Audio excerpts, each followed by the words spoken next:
Pakistan army aviation का तैयारा रावलपिंडी के करीब गिर कर तबाह, 2 पायलट और अमले के 5 अरकान समेत 19 अफराद जाँ बहक। अफसोसनाक हादसे पर कौम सोगवार है। कराची के बल्दियाती इदारे एक दिन की बारिश ना संभाल पाए, ट्रैफिक जाम, बिजली का निजाम बैठ गया, 10 अफराद करंट लगने से हलाक। आज भी तेज बारिश की पेशगोई, खुदा खैर करे। और दहशतगर्दी के खिलाफ जंग पर बनाई गई documentary film armed with faith Emmy award के लिए नामजद, पाकिस्तान के लिए बड़ा एजाज है।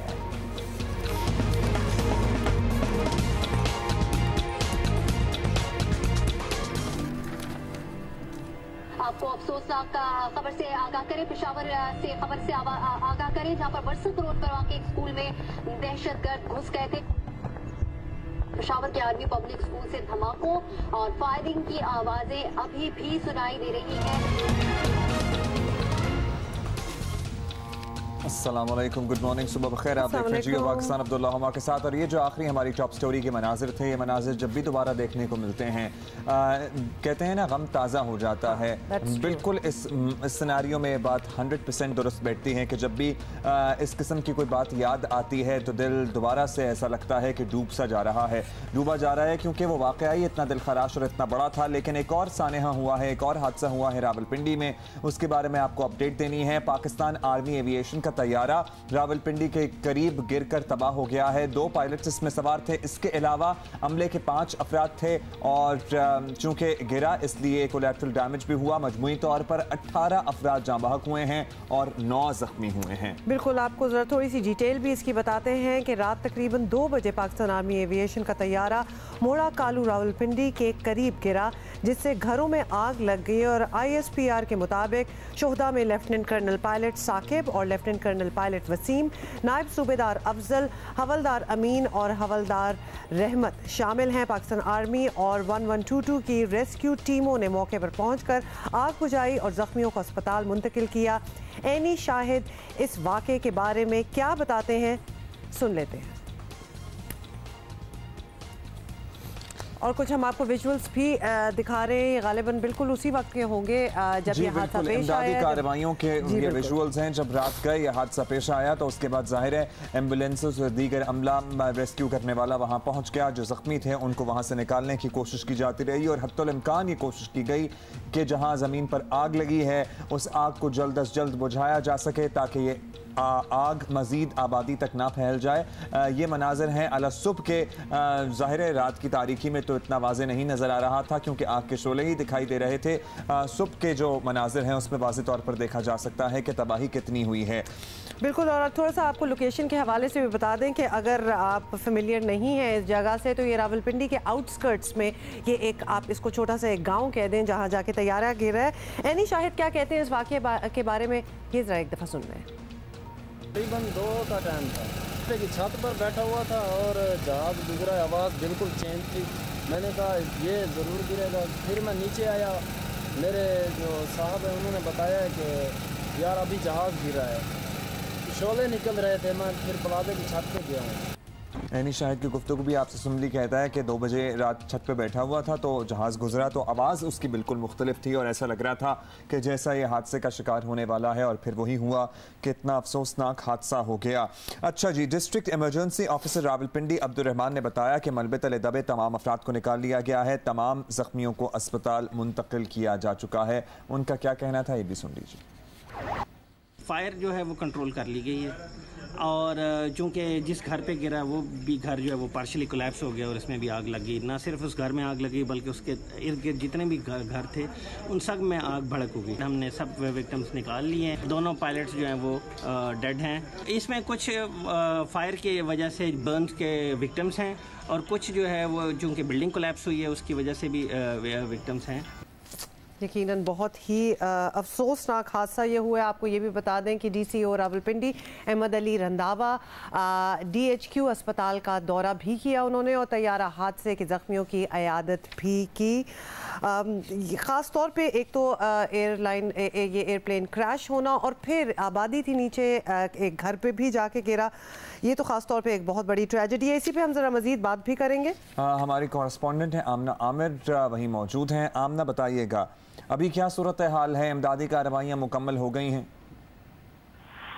जी बिल्कुल, ये हादसा रात 2 बजे के करीब जो है ये गाँव है मोड़ा कालू, वहाँ पे पेश आया था और इसमें जो है 18 अफराद जो हैं उनके जाँबाज होने की जो तस्दीक की जा चुकी है, जिसमें 5 जो हैं वो तरबीती त्यारे के साथ 2 ऑफिसर्स और 3 जो उनके अमला था वो शामिल थे। उसके अलावा जब गांव पे गिरा तो बाकी जो लोग थे वो तकरीबन ये 11 के करीब हैं, 12 के करीब हैं जो कि यहाँ पे शहीद हुए हैं और 9 अफराद जो हैं वो ज़ख्मी हैं। तो इस तरह जो है 18 अफराद की यहाँ हलाकत हुई और जो तरबीती त्यारा जब गिरा तो उस वक्त ये उसको बचाने की तो कोशिश की गई, लेकिन गाँव था आगे जहाँ पे ये गिरा और जिसकी वजह से वहाँ पे फौरी तौर पे आग लग गई और जो इमदादी कार्रवाइयाँ थी वो तकरीबन 2.5 घंटे की तक उसको ख़त्म कर दिया गया था, आग बुझा दी गई थी और ज़ख्मियों को हॉस्पिटल पहुँचा दिया गया था। और जो ज़ख्मी हैं वो इस वक्त रावलपिंडी और इस्लामाबाद के मुख्तलिफ अस्पतालों में हैं, कुछ पिम्स में हैं, उसके अलावा जो है रावलपिंडी के अस्पतालों में हैं। और इस वक्त अगर इमदादी कार्रवाइयाँ तो ख़त्म हो गई, लेकिन चाहे हादसा का जो जगह है उसका जायजा लिया जा रहा है। अच्छा, आमना, इमदादी कार्रवाइयाँ मुकम्मल हो गई, शवाहिद इकट्ठे किए गए हैं, कुछ इब्तदाई तौर पर पता लगा कि क्या वजह बनी इस हादसे की? जी, इसकी जो तहकीकात है वो फ़िलहाल उसकी अभी शेयर नहीं की गई है डिटेल्स के इस त्यारे को किस वजह से हादसा पेश आया है, ये अभी तक उसकी तहकीकात जारी हैं और तो उम्मीद की जा रही है कि जैसे ही इस पे मुकम्मल होंगी तहकीकात उस हवाले से ज़रूर आगाह कर दिया जाएगा। ठीक है, बहुत शुक्रिया आमना आमिर, हमें अपडेट कर रही थी, जाए वक़ुआ पर मौजूद हैं और इमदादी कार्रवाइयाँ मुकम्मल हो, लेकिन ज़ाहिर है शवाहिद इकट्ठे किए जा रहे हैं। जो जहाज़ के पुर्जे वगैरह थे उनको भी वहाँ से उठाया जा रहा है और ज़ख्मियों को मुंतकिल कर दिया गया था रात ही। और हमारे कॉरेस्पॉन्डेंट इरशाद कुरैशी होली फैमिली हॉस्पिटल में मौजूद हैं, उनसे भी अपडेट लेते हैं। इरशाद, ओवर टू यू, बताइएगा कि ज़ख्मियों की क्या हालात हैं और क्या हो रहा है इस वक्त वहाँ? जी, गुज़िश्ता रात तकरीबन 2:01 पर यह तैयारा हादसा हुआ। निजी हाउसिंग सोसाइटी में तैयारा जो है गिरा और इसमें जो है तकरीबन 5 घरों को बताया जा रहा है कि फौरी तौर पर आग लगी। जिस घर में ये गिरा वहाँ पर भी जो लोग मौजूद थे वो जहाँ भाग हुए हैं और ज़िला इंतज़ामिया रावलपिंडी ने जो तस्दीक की है कि 19 अफराद इस तैयारा हादसे में जो है जहाँ भाग हुए, 9 अफराद ज़ख्मी हुए। इन तमाम ज़ख्मियों और लाशों को रावलपिंडी के सरकारी अस्पतालों में मुंतकिल किया गया। होली फैमिली अस्पताल से जो है 15, जबकि DHQ अस्पताल से 4 जो है डेड बॉडीज यहाँ से मुंतकिल कर दी गई है CMH रावलपिंडी में, जहाँ पर शनाख्त का अमल जो है शुरू होगा और शनाख्त के बाद तमाम लाशें जो है बुरसा के हवाले की जाएंगी, जबकि 9 जो ज़ख्मी हैं वो होली फैमिली अस्पताल में मौजूद है। डिस्ट्रिक्ट इंतज़ामिया रावलपिंडी के मुताबिक ज़ख्मियों को बेहतरीन तरीके से जो है उनके इलाज के अहकाम जारी कर दिए हैं और गुज़िश्ता रात इन तीनों सरकारी अस्पतालों में जो है एमरजेंसी नाफिज कर दी गई थी और उसके बाद तमाम अमले को यहाँ पर तलब कर लिया गया था और अब जो है ये ऑपरेशन जो है तैयारी की जगह पर वो भी मुकम्मल हो चुका है और अब जो डेड बॉडीज़ हैं उनकी शनाख्त का अमल जारी है। जी, डेड बॉडीज ज़ाहिर है कुछ तो शनाख्त के काबिल हैं, कुछ शनाख्त के काबिल नहीं हैं, उनको DNA के लिए भेज दिया गया है। बड़ा तकलीफ दे अमल होता है ये, वो रसा के लिए भी, लवाहिकीन के लिए भी। हम अपडेट कर रहे थे इरशाद कुरैशी। होपफुली जो लोग ज़िंदा बच गए हैं वो जल्द रूबा सेहत हो जाएँ, जो ज़ख्मी हैं वो जल्द सेहतियाब हो जाएँ। इस बारे में हम और जियो न्यूज़ आपको सारा दिन अपडेटेड रखेगा। कितना ही हौलनाक, कितना ही tragic, it's like a nightmare कि आप बैठे हों और अचानक से वैसे तो कहीं भी कोई हादसा हो तो वो एक नाइटमेयर ही होता है, लेकिन इतना अनएक्सपेक्टेड हो। अब जैसे हम बारिशों वगैरह की बात करते हैं और ऑब्वियसली उसकी वजह से भी थोड़ी सी तबाही आई है, कुछ लोगों की जान भी गई है। जो मुल्क में एक बहुत ज़बरदस्त तेज़ किस्म की बारिशें स्टार्ट हुई हुई मानसून का सिलसिला, लेकिन दैट इज़ स्टिल एक्सपेक्टेड, तो वो आप इन स्ट्राइड ले लेते हैं। लेकिन इस किस्म का जब एक्सीडेंट हो, इस किस्म का प्लेन क्रैश हो, तो वो totally out of the blue होता है और उसका शायद दर्द ज़रा ज़्यादा होता है। बट बारिशों का जिक्र हो रहा है तो आपको बता दें कि कल कराची का क्या हाल रहा और बड़ी कोई unprecedented, I wouldn't be wrong when I से कि ऑलमोस्ट 12 घंटे तो मुसलसल बारिश होती ही रही है, क्योंकि पूरा दिन और काफ़ी रात तक। देखिए, सुबह 6 बजे से अगर शुरू हुई थी तो शाम 6 क्या 12 से ज्यादा घंटे, बिल्कुल एग्जैक्टली 18-19 घंटे बारिश हुई और मुसलसल हमारी तरफ तो कम से कम 15 मिनट के लिए 10 मिनट के लिए रुकती थी और दोबारा शुरू हो जाती थी। हार्डली बिल्कुल जी, वो ड्रिजल पे आ जाती थी और फिर एकदम से तेज। लेकिन एनीवे इसकी भी आपको डिटेल देनी है और आपको बताएं कि इसकी वजह से क्या हुआ कि कराची में एक दिन की बारिश ने हुकाम की तैयारियों का पोल खोल दिया और अब अब्र रहमत जहमत ना बन जाए इसका बड़ा डर है। महकमा मौसमियात ने आज भी मूसलाधार बारिश की पेशगोई की है, जबकि बारिश का ये सिलसिला कल तक जारी रहेगा। शहर कायद में मानसून की पहली बारिश ही बता रही है कि बल्दियाती अदारों की परफॉर्मेंस कितनी नाकिस है। सड़कें नदी नालों का मंजर पेश करने लगी हैं। कुछ हम आपको विजुअल्स भी दिखा रहे हैं।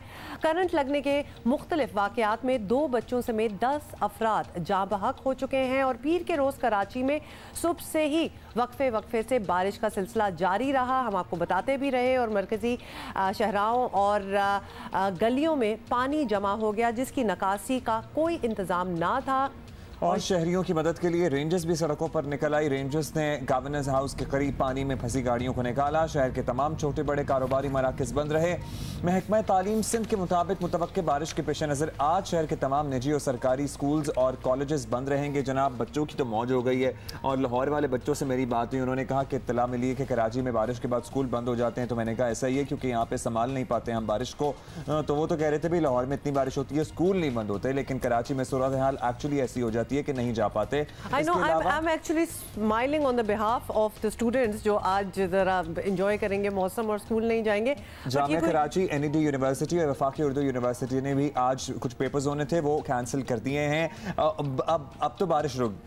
अच्छा जी, लो अभी मैं ये कहा ही था कि बारिश अब रुक चुकी हूँ क्योंकि जिस वक्त हम आए सुबह कोठे हैं तो हम बड़े खुश थे कि जरा मतला साफ है और बादल तो है। जगह पे आपको बता दें कि कुरंगी, लांडी और क्या बताया जा रहा है, सुरजानी, तो इन जगहों पे रिपोर्ट किया जा रहा है कि बारिश दोबारा से स्टार्ट होगी। एक्चुअली जब हम सुबह आ रहे थे तो बारिश तो ऐसा नहीं हो रही थी, लेकिन कोई जगहों पे आपको पता है गाड़ी के ऊपर एक वो छींटा सा आए तो समझ आ जाती है कि थोड़ा सा सिलसिला जो है शुरू हुआ है। तो मे भी बूंदाबांदी, बट लेट्स सी। आज फोरकास्ट तो है। We will talk to our reporter और वो हमें बताएंगी एक्चुअली। अच्छा, उनसे तो हम जान ही लेते हैं, लेकिन इससे पहले जरा मैं सोच रहा हूँ कि महकमा मौसमियात वालों से पूछें कि भाई मैं तो समझ रहा था कि बारिश रुक गई है लेकिन बारिश तो अब दोबारा शुरू हो गई है। डायरेक्टर महकमा मौसमियात सरदार सरफराज ने हमें ज्वाइन किया। शुक्रिया सरदार साहब, आपने वक्त दिया। सरदार साहब, कल रात गए बारिश रुकी, अब पता लग रहा है कि दोबारा कहीं कहीं बारिश का ये सिलसिला शुरू हो गया है, तो आज भी हम कल की तरह ही सारा दिन बारिश एक्सपेक्ट करें अक्रॉस द सिटी? जी देखिए, बारिश का देने वाला सिस्टम ज्यादातर तो कराची के साउथ में चला गया है, लेकिन अभी उसके असरात बाकी हैं। तो आज के दिन भी रहेगा वक्फे से बारिश। अभी भी हल्की बारिश हो रही है जहाँ से मैं गुजर रहा हूँ शारा फैसल से। तो ये है कि कहीं से सुबह में तेज बारिश की भी इत्तलात आई हैं। तो आज का दिन चलता रहेगा ये वक्फे से। ये शाम 5-6 बजे के बाद ये सिलसिला कुछ थम जाएगा, उसके बाद हल्की बारिश रह जाएगी, रात गए तक ऐसे रहेगा। अच्छा, और उसके बाद मौसम कल से मामूल पर आ जाएगा जो कराची का अगस्त का जुलाई का मौसम होता है?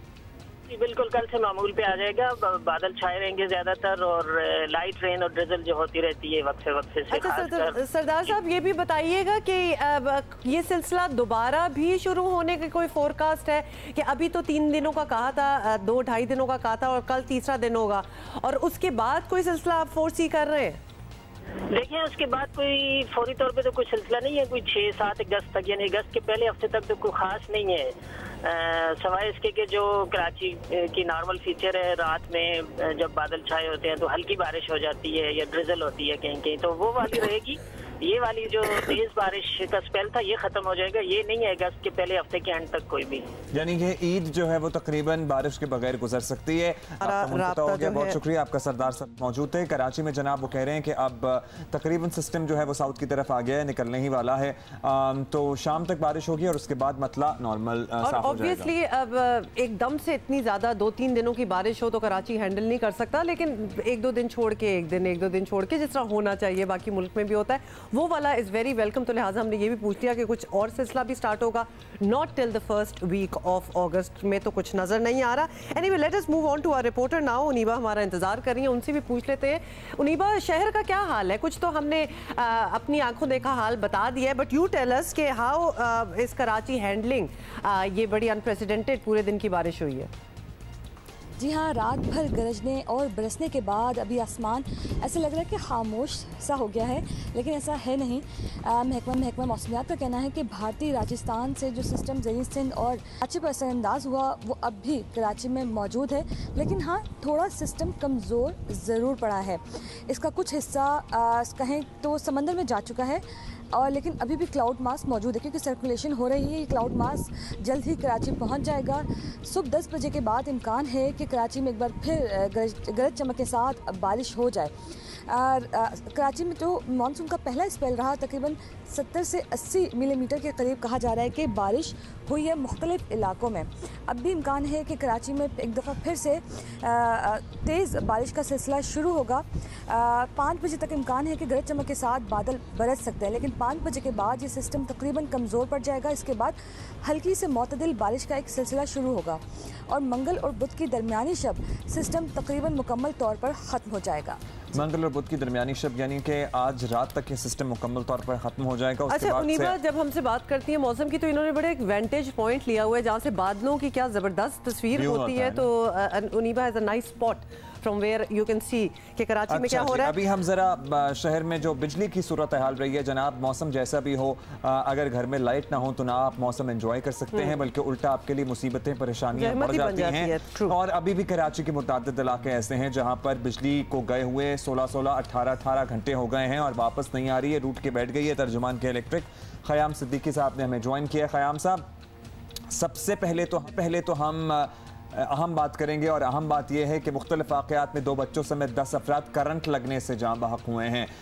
तरक्की याफ्ता ममालिक में भी दुनिया के निज़ाम होता है, लेकिन करंट लगने से उस तरह बच्चों की और लोगों की जान नहीं जाती। हमारे यहाँ ऐसा क्या मसला है कि हल्की बारिश हो, तेज़ बारिश हो, करंट तारें टूटती हैं, पानी में करंट आता है और लोग मरना शुरू हो जाते हैं? सर बहुत शुक्रिया अब्दुल्ला, आपने के इलेक्ट्रिक मौके ले ली। तो सबसे पहले अगर मुझे आप प्लीज़ अलाउ करें तो मैं थोड़ा एक्सप्लेन कर दूं कि कल जैसे हमने देखा पूरा दिन बारिश होती रही और कुछ इलाकों में बिजली की फराहमी मौसम हुई, लेकिन की इलेक्ट्रिक की जो टीम थी वो फील्ड में रहीं और बल्कि हमने कुछ हमारी जो के इलेक्ट्रिक टीम्स काम करती थी उसके ट्विटर फेसबुक पे तस्वीर भी हमने जारी की।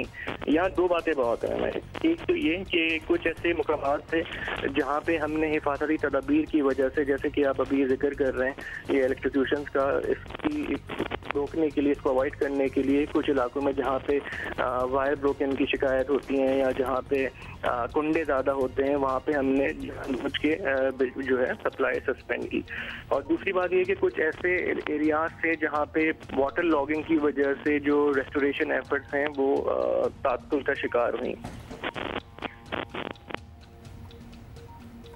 अच्छा ये भी बताइएगा ख़याम के ये जो इत्तला हमें आ रही है, पहले तो हम सोच रहे थे कि 12-12 घंटे कुछ इलाकों में बिजली नहीं है, कराची की हम बात कर रहे हैं, अब पता चल रहा है 24 घंटे भी हो गए हैं। आपने बताया है कि कुछ जगहों पे सप्लाई जो थी वो डिलिबरेटली सस्पेंड की गई थी, लेकिन उनको वापस नहीं आना था। नेचुरली वहाँ भी लोग रह रहे हैं, सारों ने तो कुंडे नहीं लगाए हुए, तो उनके लिए, और हम जिस तरह के पहले भी आइडेंटिफाई कर रहे थे कि बिजली ना होने से सिर्फ ये लाइट और पंखे वगैरह की प्रॉब्लम नहीं होती, पानी की भी फिर किल्लत पड़ जाती है, फिर आप अपनी मोटर भी ऑन नहीं कर सकते, मल्टीपल प्रॉब्लम्स होती हैं इस चीज़ से। अच्छा हुमा, इस वक्त मैं थोड़ा सा अगर आपको ओवरव्यू दे दूं, जैसे कि औरंगी, बल्दिया, डिफेंस, नॉर्थ कराची, यहाँ पे कुछ अभी ऐसे स्पॉट्स हैं जहाँ वाटर लॉगिंग की वजह से जो है, जैसे कहीं पे फॉर एग्जांपल पोल के पास पानी खड़ा हुआ है, कहीं पीएमटी के पास पानी खड़ा हुआ है, तो यहाँ पे सेफ्टी हैजर्ड है अगर यहाँ पे पावर ऑन करें जब तक कि वो पानी जो है वहाँ से निकाला ना जाए। इसके अलावा शहर के जो दीगर हिस्से हैं जैसे कि सोसाइटी का इलाका है, जौहर है, गुलस्तान, सेफ्टी हैजर्ड है, लेकिन आया है शुंद्रेकर रोड पे अभी हम आए हैं, कोई पानी नहीं है और जियो जंग का जो हेड ऑफिस से रात 8 बजे से जनरेटर पे काम कर रहा है। अभी भी अगर हम आपसे बात कर रहे हैं या हमें देखने वाले देख पा रहे हैं तो बिजली नहीं है, जनरेटर्स चल रहे हैं, इस वजह से ट्रांसमिशन और ये प्रोग्राम हो पा रहा है। तो यहाँ क्या मसला है सर, और बाकी शहर में जहाँ पर पानी नहीं खड़ा वहाँ पे क्या मसला है? नहीं देखें, फॉर एग्जांपल अगर एक हम बिल्डिंग की या एक रोड की बात कर रहे हैं तो जो पावर सप्लाई सिस्टम काम करता है उसमें बहुत सारे मुलाका इलाके भी आ रहे होते हैं जो कि आपको नजर नहीं आ रहे होते, लेकिन अगर वहाँ पे पानी खड़ा है तो हमें उस पूरे एरिया की जो है ना पावर सस्पेंड करनी पड़ती है सेफ्टी हैजर्ड की वजह से। लेकिन अगर आप समझते हैं कि कोई ऐसा इलाका है जहाँ पे कोई ऐसी सूरत हाल नहीं है तो उसकी कंप्लेंट की जाए ट्विटर पे, फेसबुक पे, कॉल सेंटर पे। ट्विटर फेसबुक का आपने बात की है तो यहाँ हम आपसे ये भी पूछ रहे हैं, बहुत से लोग कंप्लेन कर रहे हैं कि जो केई की हेल्पलाइन है, जो कि लोगों की सहूलत के लिए लोग फ़ोन करके पता कर सकते हैं कि मसला क्या चल रहा है, वो भी बिल्कुल लगता है ऑफ द हुक की हुई है। जिस तरह डिलिबरेटली कुछ जगहों पे सप्लाई सस्पेंड की गई, तो शायद आप लोगों ने फ़ोन भी उठा दिए क्योंकि लोगों की कोई रसाई भी नहीं हो रही कि केई से पता किया जा सके कि क्या हालात हैं बिजली के। हुमा, कॉल तो बिल्कुल कॉल सेंटर पे की जा सकती है और इवन के मोबाइल ऐप के थ्रू भी अपनी कंप्लेंट या पावर स्टेटस जो है देखा जा सकता है। तो इस वक्त तो मल्टीपल चैनल्स हैं। अगर एक प्लेटफॉर्म के ऊपर वॉल्यूम ज़्यादा भी है तो दूसरे पे जाके वो मालूम की जा सकती है। और दूसरी ये कि फिर हमारे पास जो पावर अपडेट्स हैं शहर की आर्ली बेसिस के ऊपर जो वो निकाल भी रहे ताकि सारे टीम को जो है वो अंदाज़ा हो सकता है। अच्छा, ये बता दीजिए ख़याम, वैसे on a very serious note, आपको लगता है कि दुनिया के किसी भी तरक्की याफ्ता शहर या किसी भी मुल्क का सबसे बड़ा शहर हो, वहाँ पर हल्की बारिश हो या तेज़ बारिश हो, ये तो चले तेज़ हुई थी, इससे 3 दिन पहले जो थोड़ी सी बारिश हुई थी उसकी वजह से 3 दिन बाद जगहों पर लाइट नहीं आई थी, और हम पॉश इलाकों की भी बात कर रहे हैं, तो ये सिस्टम इतने ही कमज़ोर होते हैं कि हल्की बारिश हो तेज़ बारिश हो हैंडल कर ही नहीं सकता? बिजली का सिस्टम बना ही नहीं है बारिश हैंडल करने के लिए, या यहाँ कुछ हमारा स्पेशल मसला है? अब्दुल्ला, ये जैसे हमें मालूम है कि कराची का जो है ना काफ़ी हिस्सा जो है वो अनप्लैंड है, जहाँ पे यूटिलिटी सर्विसेज के लिए राइट ऑफ वे के इश्यूज हैं। तो इन हालात में ये बड़ा चैलेंजिंग हो जाता है, और सबसे बड़ा मसला जो होता है ना वो सेफ्टी हैजर्ड का होता है कि सार्फिन को पता नहीं होता, लेकिन बहुत सारी चीज़ें सेफ्टी हैजर्ड के बाइस भी वो बंद की हुई होती हैं क्योंकि उस इलाके में बिजली देना ज़्यादा खतरा होता है। तो इन सारी चीज़ों को मद्देनजर रखते हुए फिर शहर में सप्लाई की जा रही है। अच्छा, कब तक बहाल हो जाएगा सारा शहर, नॉर्मलाइज कब तक हो जाएगा? देखिए, अभी तो जैसे मैंने बताया जिन इलाकों में छोटे से पॉकेट्स हैं, औरंगी, बल्दिया, डिफेंस में बहुत छोटे से पॉकेट्स हैं जहाँ पे अभी बिजली रह गई है थोड़े बहाली का अमल, और बाकी सारे जो इलाके हैं उसमें बहाल की जा चुकी है। जैसे कि जहाँ हम दोबारा मेंशन करें I Chundrigar road, the heartbeat of Pakistan, ये पूरी रोड के मसले चल रहे हैं। हम आपको बता रहे हैं कि जियो ऑफिस की तो कल रात से बिजली नहीं है, तो इन एरियाज में जहाँ उस तरह वो प्रॉब्लम नहीं है यहाँ भी बिजली आ जाएगी। अच्छा, हमारे यहाँ तो बिजली आई जाएगी, लेकिन आपको पता हुआ कि हमारे ऑफिस से कुछ लोग हेल्पलाइन पे कॉल करने की कोशिश कर रहे हैं इस वक्त, तो वो क्या कह रही है हेल्पलाइन, ये सुनिएगा जरा। अटेंड की जाएगी। बारिश के बाद शहर के चंद मकामात पर बिजली का तातुल है। हमारी टीमें बिजली की जल्द बहाली के लिए कोशां हैं। इस दौरान देखिए आपको भी ये आवाज आ गई होगी, आप ही की हेल्पलाइन की है, और ये this is obviously recorded message which we have been getting since last night. ये जो मैसेज है जब for example large scale outage होती है उस वक्त आ रहा होता है। ये भी मैं देख लेता हूँ कि ये इस वक्त जो है क्या सूरत हाल है, क्योंकि दीगर प्लेटफॉर्म पर हमारे पास क्यूरीज आ भी रही हैं, हम उस पर रिस्पॉन्ड भी कर रहे हैं और उसकी अपडेट जो है वो जा भी रही हैं कस्टमर्स को। ऑलराइट, बहुत शुक्रिया आपका ख़याम। होपफुली आप जल्द कराची शहर की बिजली रिस्टोर करने में कामयाब हो जाएं।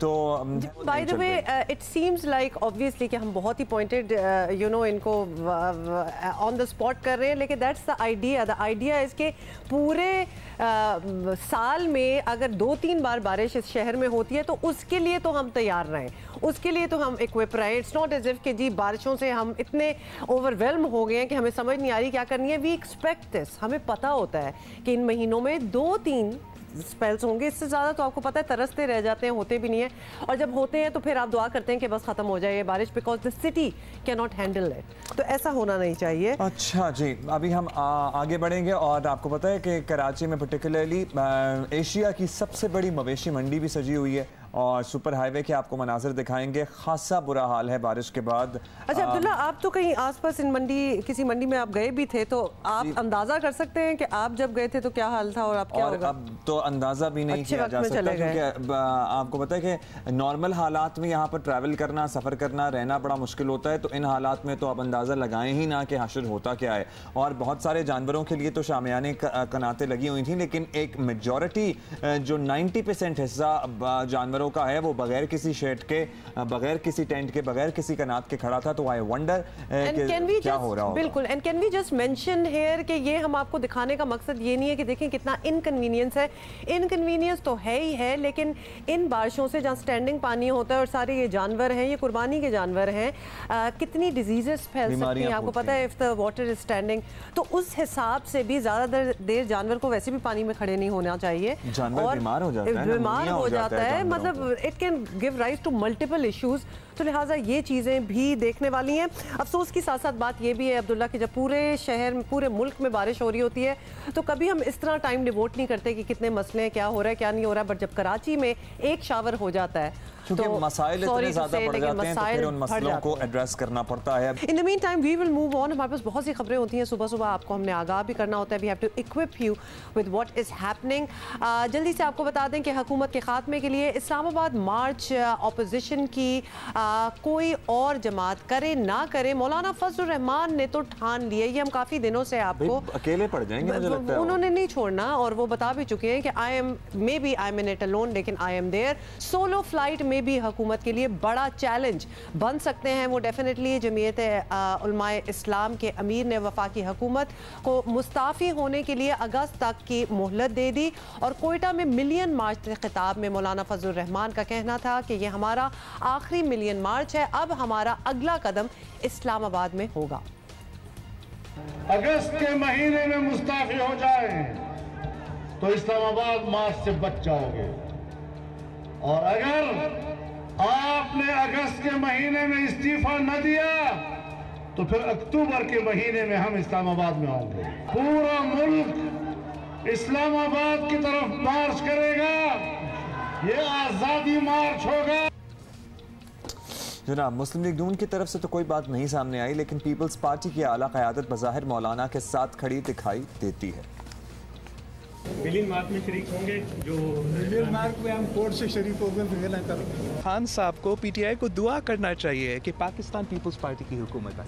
पाकिस्तान पीपल्स पार्टी तो इंतकाम नहीं लेता, फिर नून लीग की हुकूमत आए तो फिर मैं क्या कहूँ। और अगर मौलाना का हुकूमत आए तो तौबा तौबा, इमरान खान के साथ जो हालत होने वाला है ना। अच्छा जी, लेकिन आपको दूसरी जानिब ये भी बता दें कि हुकूमत दोनों बड़ी अपोजिशन जमातों को खबरदार कर रही है कि मौलाना से दूर रहें। मौलाना फजलुर रहमान को पाकिस्तान की सियासत में कीड़े आना शुरू हो गए। कल उन्होंने जो ज़ुबान इस्तेमाल की अपने सेशन में, मैं ये समझता हूँ कि वो ज़ुबान नामुनासिब थी। मज़हब के कार्ड को इस्तेमाल करना, मैं ये समझता हूँ पीपल्स पार्टी की लीडरशिप और PMLN की लीडरशिप खुद को डिस्टेंस करे। मुस्लिम लीग नून और पीपल्स पार्टी साथ आए या ना आए, मौलाना फजलुर रहमान बहरहाल अकेले ही हुकूमत के लिए मुश्किल पैदा कर सकते हैं। पीपल्स पार्टी के रहनुमा कमर ज़मान कायरा से बात करेंगे, उनसे जानते हैं कि उनका क्या प्लान है एग्जैक्टली। बहुत शुक्रिया कायरा साहब। कायरा साहब, मौलाना फजलुर रहमान ने ऐलान कर दिया है कि अब इस्लामाबाद की जानिब मार्च होगा, बहुत होगा ये मिलियन मार्च। वो अकेले ही अभी तक तो नज़र आ रहा है कि चल पड़े हैं। अपोजिशन की दीगर जमातों का ऐसा मूड अभी क्यों नहीं बन रहा? अगर बन रहा है आप लोगों का तो आप हमें बता दें। हर जमात आज़ाद है, सिर्फ मौलाना नहीं। हम अपने जलसे कर रहे हैं, ANP अपने प्रोग्राम बना रही है, वो महंगाई के ख़िलाफ़ निकले, हमने महंगाई के ख़िलाफ़ जलसे किए, रैलीज़ कर रहे हैं और करेंगे। इसी तरह मुस्लिम लीग अपने जलसे कर रही है। तो ये पाबंदी नहीं है कि जिन पॉइंट्स पे हम इकट्ठे हो गए, अब हमको मर्जर हो गया है, हमारा कोई इत्तेहाद डिक्लेयर हो गया है, तो अब हम इकट्ठे ही जलसे करेंगे। हम जॉइंटली भी हैं और सिंगुलरली भी है। सो मौलाना फजलुर रहमान साहब ने उस वक्त भी, ये उनका ऑलरेडी तयशुदा शेड्यूल थे, उस वक्त भी बताया, हमने कहा जी आपका हक है, आप ज़रूर कीजिए। और हमारे उस एजेंडा से बियॉन्ड भी अगर कोई जमात जाती है तो इंडिविजुअली उसका अपना हक है। लेकिन अगर हमसे कोई कहे तो हम जिन 12 पॉइंट्स पे इकट्ठे हुए थे उन पे अभी मुत्तफिक हैं। उससे बियॉन्ड जाने की बात होगी जब तावन दरकार होगा, मांगा जाएगा, उसकी बात की जाएगी, तो क़यादत बैठ के फिर फैसला करेगी कि हम कहाँ तक आगे जा सकते हैं, कौन कौन से वो पॉइंट है। वो पॉइंट पीपल्स पार्टी भी उठा सकती है, वो पॉइंट मौलाना फजलुर रहमान साहब भी उठा सकते हैं, वो मुस्लिम लीग भी उठा सकती है, ANP उठा सकती है, बाकी कोई जमात उनका तकाजा कर सकती है। लेकिन सारी क़यादत बैठ के फैसला करेगी कि हमने इन पॉइंट्स को और इनलार्ज करना, इन्हांस करना है, कैसे करना है, इसका अभी फैसला नहीं है। कोई भी इनका साथ दे सकता है कायरा साहब, लेकिन मौलाना की बात एक तरफ रख भी दें तो अपोजिशन ने यह ऐलान तो किया ही था कि वो ज़बरदस्त हुकूमत मुखालिफ मुहिम चलाएंगे। आपको याद भी होगा, इतनी पुरानी बात नहीं है। तो क्या इस वक्त पीपल्स पार्टी इस पर कायम है या अभी हुकूमत को और वक्त देना चाहते हैं आप लोग? जो APC के फैसले थे, उनका पहला फैसला था 4 जलसे 5 जलसे, वो हो गए। अगला मरहला है सेनेट के चेयरमैन का, वो हो रहा। उसके बाद बराबर कमेटी गाइडेंस देती है, वो फैसले करेगी कि एहतजाज को और तेज़ करने के लिए क्या तरीक़ाकार है।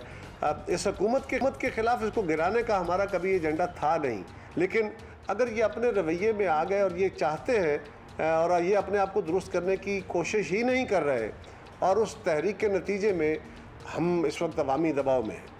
पाकिस्तान के मजदूर, किसान, ताजर, सनतकार, हर तबका फ़िक्र, आप खुद बताइए, आप कैमरों के पीछे बैठे जो दोस्त हैं, आप जो सवाल हम पे कर रहे हैं, आप बताइए लोग आपसे क्या बातें करते हैं, आपके अपने हालात कार क्या हैं। इस वक्त पाकिस्तान जिस तलखी और तुंदी और तकलीफ़ का शिकार है आम आदमी, आप उसको अगले 5 साल की दास्तानें सुना रहे हैं। अगर ये पॉलिटिकल पार्टियों की ड्यूटी है कि उसको लीडरशिप फराहम करे, हमें एक ही बातें कही जाती है कि एनआरओ मांगते हैं। हम कुछ नहीं मांगते यार, हम अदालतों का कल भी सामना करते रहे, आज भी सामना कर रहे हैं। कब हमने अपनी तकरीरों में आपको कहा जरदारी साहब को रिहा करो? कब हमने आपसे कोई रिलीफ की बात की है? हमने तो हमेशा अवामी रिलीफ की बात की। हमने तो हमेशा मुस्लिम लीग को, PTI को कहा कि आप अपने वादे पूरे करें जो आपने इलेक्शन में किए थे, अब आपका वक्त है। ये तो खुद हुकूमत नालायकी का सबूत दे रही है, इनसे वो वादे पूरे। हम तो उस तरफ बढ़ रहे हैं। अच्छा, आप कह रहे हैं कि आप लोग एनआरओ नहीं मांगते। कब हमने किसी से कहा है कि हमारे लीडरान को रिहा करो? ये बता दीजिए लास्टली कि मौलाना का सोलो मार्च हो या अपोजिशन की मुश्तरका तहरीक, हुकूमत अभी तक तो अपनी जगह खड़ी है और मजबूत इसके कदम नज़र आ रहे हैं। अब तो अमेरिका ने भी हिमायत कर दी है। आपको लगता है कि ये एहतजाज कोई रंग ला सकता है या किसी काम आएगा आप लोगों के? पाकिस्तान के लोगों की आशीर्वाद चाहिए, उनका सर्टिफिकेट चाहिए, अमेरिकी सदर की थपकी नहीं। अमेरिकी सदर, और वो भी ट्रंप जैसा सदर जो बदज़बान भी है और इंतहाई रेसिस्ट भी है, उस सदर से वो अपने मुफादात के तहत बातें करेगा। वो जब उसको मुफाद होगा तो वो आपकी तारीफ़ें करेगा, वो सारी दुनिया के साथ करता है। इसी और अमेरिका के बाकी सदूर भी यही करते रहे। जब उनको ज़रूरत होती है वो आपकी बड़ी आला बातें करते हैं। जुल्फ़िकार अली भुट्टो साहब कहते तो बड़ी तारीफ़ें हुई थी, बीबी शहीद गई थी तो कमाल किस्म के रिसेप्शन हुए थे। जुनैदो साहब को, ज़ियाउल हक को, बाकी मियाँ नवाज शरीफ साहब को, ये कोई अनोखा नहीं गया गए मियाँ वज़ीर-ए-आज़म साहब, लेकिन ये उनकी आशीर्वाद पे खड़े हो गए हैं। पाकिस्तान के आवाम की आशीर्वाद इनसे छिन चुकी है और ये जितनी जल्दी फारग होंगे, अब पाकिस्तान के लोग, मैं आपको हल्फन कह रहा हूँ कि लोग हमें बार बार जब जलसों में जाते हैं, बाज़ारों में जाते हैं, बाहर निकलते हैं, तब तो लोग हमें आम आदमी रोक के कहते हो कब जान छुड़ाओगे इनसे? अगर छुड़ा सकते हो तो जल्दी इनसे जान छुड़ाओ, हम मर जाएंगे। हम खुदकुशियों पे आ गए हैं, हमारे बच्चे भूखे रहने शुरू हो गए हैं, अब अपने घर नहीं चला सकते। दुकानदारों का हाल यह है, लोग बेरोज़गार हो रहे हैं, कारोबार श्रिंक हो रहे हैं, तो यकीनन लोगों की ये हुकूमत बहुत जल्द अपने लिए सामान पैदा कर। शुक्रिया आपका कायरा साहब। आपको एक खबर देनी है, इजराइल और एक आप मुझे नहीं बता रहे थे, मैं आपको बता रही थी, आपसे मुझे नाम दे रहे थे। जनाब, मैं आपको ये बता रहा था कि 17वां होमलेस फुटबॉल वर्ल्ड कप हुआ जिसमें पाकिस्तान ने, आपको पता है किसको हराया? इजराइल को 4 के मुकाबले में 9 गोल से हरा दिया। और अगर आप ये ताज्जुब कर रहे हैं कि ये फुटबॉल कैसा हो रहा है, इसमें तो स्टेडियम या ग्राउंड इतना छोटा है, तो ये फॉर्मेट ही ऐसा होता है, सॉका कहते हैं। सॉका फॉर्मेट। यस, मैच बरतानवी इलाके वेल्स के शहर कार्डिफ में खेला गया और कौमी प्लेयर्स ने पहले हाफ में 2 के मुकाबले में 4 गोल से सबकत हासिल की। दूसरे हाफ में आपको बता दें, दूसरा हाफ जब शुरू हुआ तो इसराइली खिलाड़ियों ने तीसरा गोल कर दिया। पाकिस्तानी खिलाड़ियों ने जोश पकड़ा और इसराइल के खिलाफ मजीद 5 गोल्स दाग दिए। होमलेस वर्ल्ड कप में 50 मुल्कों के 500 खिलाड़ी हिस्सा ले रहे हैं। 27 जुलाई से शुरू होने वाला ये आलमी कप 7 रोज तक जारी रहेगा। और आई एम जस्ट वंडरिंग कि होमलेस वर्ल्ड कप से क्या मुराद है? इसमें अंडर प्रिविलेज्ड बच्चे शामिल होते हैं प्रोबेबली। मैं तो इतने सिमेंटिक्स में चली गई हूँ कि आई एम जस्ट थिंकिंग कि ये होमलेस पाकिस्तान से इन्होंने कैसे आइडेंटिफाई किए होंगे कि कौन अच्छे प्लेयर्स हैं, और फिर उनकी वेटिंग होना, उनको वीज़ाज मिलना, फिर वो कार्डिफ पहुंच गए। मतलब मुझे स्ट्रीट चिल्ड्रन फुटबॉल भी हुआ था जो पाकिस्तान ने एक्चुअली टूर्नामेंट जीता था। So yes, there are organisations जो इस किस्म के टूर्नामेंट्स कराते रहते हैं। मैं बस ये जरा परेशान हूँ और सोच रहा हूँ कि वो जो हमने 3 बैल चूज किए थे खरीदने के लिए, कुर्बानी के लिए, वो बिक गए होंगे, वो बह गए होंगे, उनका बना क्या होगा? I am just hoping and praying. लेकिन मुझे ऐसा करके रखें, लेकिन होपफुली वो ठीक ठाक हो, क्योंकि बारिश जितनी हुई है, क्या ही हाल हुआ है जानवरों का, स्विमिंग कर रहे होंगे। अब्दुल्ला, जो बच गया ना, अब तो तीनों में सब तो चॉइस रही नहीं, जो बच गया होगा वो आपका बैल हो गया। और मुझे ऐसा लगता है कि कल overwhelming response was for option C, the one in brown. तो हम ये आप वोटिंग का सिलसिला जारी रखिए। हम ये पता है ना आपको, कल हमने ये स्टार्ट किया था। दोबारा से ऑप्शंस दिखाते रहेंगे, अल्टीमेटली फिर जो आपका फैसला होगा वही मेरा भी फैसला होगा। तो ये ऑप्शन है, आप दोबारा से जैसे पहले तो ये लीजिए, ऑप्शन ए आ गया, ब्लैकी इसका नाम रखा है। पैंथर नहीं रखा था आपने इसका नाम? मैं पागल हूं कि मैं इसका नाम पैंथर रखा था। जनाब, आपको पता है पैंथर कोई और ऑप्शन लोग रखते होते हैं नाम। ऑप्शन बी जो है ये स्पॉटी था और ऑप्शन सी दोंदा ही रखा हुआ है हमने। हाँ, वो ऑप्शन सी दोंदा है और मुझे लगता है दोंदे के लिए जरा ज्यादा रिस्पॉन्स है लोगों का। लेकिन अब आफ्टर ऑल द बारिशें वी हैव टू सी कि कौन ठीक है, कौन ठीक है। अब तो कोई स्विमिंग कर रही होगी, कहीं पंजाब तक पहुंच गई होंगी ये पहले। नहीं वी जस्ट होप। अभी प्रोग्राम के बाद ना मैंने फ़ोन नंबर लिया हुआ है, ये तीनों ज़रा करीब ही थे, तो सबसे पूछना हो कि जनाब जो हमने ऑप्शंस रखे हुए हैं वो ठीक ठाक हैं और कहा भी था कि खबरदार जो बेचे। But you know it is Abdullah's choice at the end of the day, so I guess नहीं this time it is going to be your choice, I am telling you. हम जाके वैसे देखेंगे भी कि क्या बना है इनका। अभी हम आगे बढ़ेंगे और हम आपको बताएंगे कि जनाब कोई भी मुल्क में चीज़ चल रही हो, लोग ट्विटर पे शुरू हो जाते हैं, लेकिन सबसे पहले हम क्या करेंगे, इस घंटे की टॉप स्टोरीज भूल ही गए वो तो।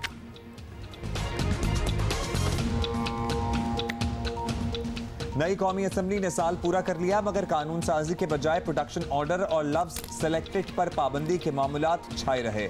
वजीर आजम ने सिर्फ 12 हाजिरियां दी।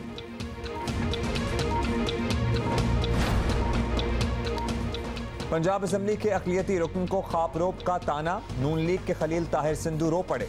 जीजी पार्लिमानी अमूर का तस्दीक आमेज रवैया नाकाबिल कबूल है, एक्शन होना चाहिए। अच्छा, this is an interesting discussion that I would request कि आप लोग ज़रूर देखना। ये दो प्रोड्यूसर्स आई हुई थी on the weekend, we actually spoke to them और हमने इनके साथ रिकॉर्ड किया था, but you will have to wait for that. अच्छा जी, ट्विटर की क्या बात कर रहे हैं जनाब? ट्विटर की ये बात थी कि बस कुछ होना चाहिए।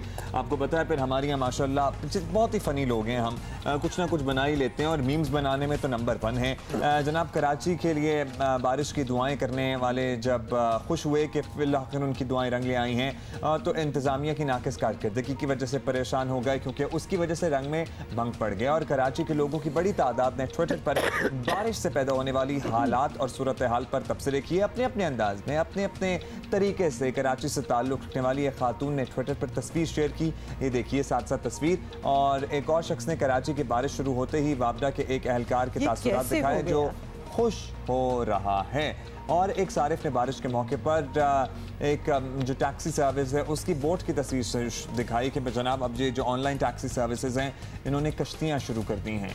और एक साहब ने वीडियो शेयर करते हुए कहा कि कराची की ज़मीन बारिश में कुछ इस तरह की होनी चाहिए और इस तरह की होनी चाहिए, क्योंकि खुश पानी पड़ते ही सारा पानी एब्जॉर्ब हो जाए। ये कितनी अच्छी थी। आपको पता है कि ये एक्चुअली अब टेक्नोलॉजी लाई गई है, ऐसी रोड्स बनाई गई हैं जिसमें एब्जॉर्बिंग मटेरियल है, नीचे पानी सारा कलेक्ट हो जाता है एंड रोड के ऊपर। हम लोग को पानी की मैनेजमेंट जानते होते हैं ना, तो हम शुक्र कर रहे होते हैं इस वक्त कि बारिश हुई है और उस पानी को हमने स्टोर किया है। कोई वाटर हार्वेस्टिंग की बात होती, लेकिन ऑब्वियसली हम इस किस्म के टोटके ढूंढेंगे जहाँ पड़ते ही खुश्क हो जाए। ये नहीं कि उस पानी को बचाओ यार, पानी वैसे ही ख़त्म हुआ हुआ है। So we really need to think about that as well, but we are funny lot, funny people. अच्छा जी, हमने आपको बताया था कि हुकूमत को तो 1 साल मुकम्मल हो गया, वैसे वक्त कितनी जल्दी गुजरता है, और कौमी असम्बली की इस 1 साल कारकर्दगी का भी हम जायज़ा लेते हैं।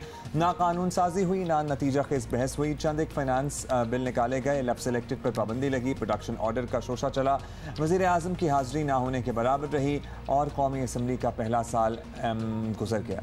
50 साल से ज़ायद सरकारी और निजी बिल अब भी कायमा कमेटियों में ज़ेर अल्तवा हैं। 1 साल में 130 दिन इजलास होना था, 120 दिन हो पाया।